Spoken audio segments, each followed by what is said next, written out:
برای اولین بار در تاریخ 1400 ساله دین اسلام در دوام ماه شریف رمضان درهای دو مسجد مقدسترین مسلمانان، المسجد الحرام مکه و المسجد النبوی مدینه بسته خواهند بود.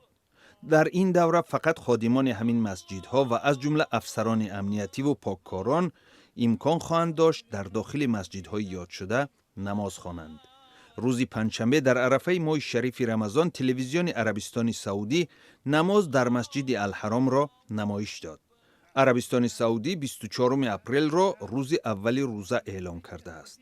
شیخ عبدالرحمن السدیسی از مسلمانان دعوت کرد در طاعت و عبادت ماه رمضان دعا کنند که اهل عالم سرایت کرونا ویروس را پشت سر کند.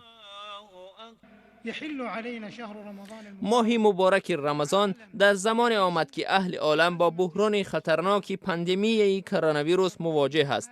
بدون شک این بهترین امکان دعا می باشد که الله مردم را از وبا خلاص کند.